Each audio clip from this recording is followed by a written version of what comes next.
আমি পজিটিভলি যাচ্ছি, আমি কোনো কিছু অস্বীকার করছি না। জনরায়কে সম্মান দিতে হবে, কিন্তু সেটা সাংবিধানিকভাবে দিতে হবে, আইনগতভাবে দিতে হবে।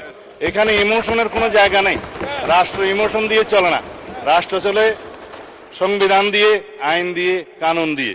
আমরা জাতির কাছে অঙ্গীকার করেছি যে জুলাই জাতীয় সনদ ঐতিহাসিকভাবে যেভাবে স্বাক্ষরিত হয়েছে, রাজনৈতিক সমঝোতার দলিল হিসেবে তার প্রতিটি শব্দকে আমরা সম্মান করি। বাজেট অধিবেশনের সময় যদি আপনারা এলাও করেন যে সংবিধান সংশোধনের বিষয়ে এই হাউস সিদ্ধান্ত নেয়, কার্য উপদেষ্টা কমিটিতে যদি সিদ্ধান্ত হয়, তখন বাজেটের এই সেশনের মধ্যেও সংবিধান সংশোধনের জন্য কমিটি করে তারা এই জুলাই জাতীয় সনদকে সেখানে ধারণ করে সংবিধান সংশোধনের জন্য বিল উত্থাপন করতে পারে। সেই বিলটা তারপর আলোচনা হবে, পাশ হবে, সেটা তখন সেই সেশনে করা যাবে কিনা আপনারা সিদ্ধান্ত নেবেন। আমি পজিটিভলি যাচ্ছি, আমি কোনো কিছু অস্বীকার করছি না। জনরায়কে সম্মান দিতে হবে, কিন্তু সেটা সাংবিধানিকভাবে দিতে হবে, আইনগতভাবে দিতে হবে। এখানে ইমোশনের কোনো জায়গা নেই।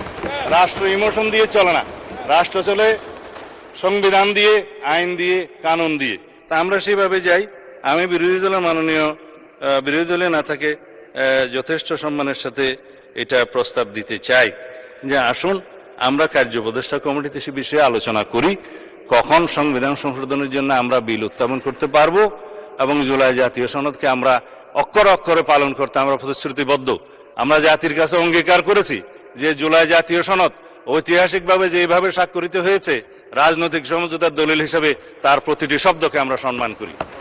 কিন্তু জুলাই জাতীয় সনদের বাইরে আরোপিত কোনো আদেশ দিয়ে, কোনো অবৈধ আদেশ দিয়ে সেটা কোনো সংবিধান সংশোধন করা যায় কিনা, সেটা একটা বিশাল আইনি প্রশ্ন, সাংবিধানিক প্রশ্ন।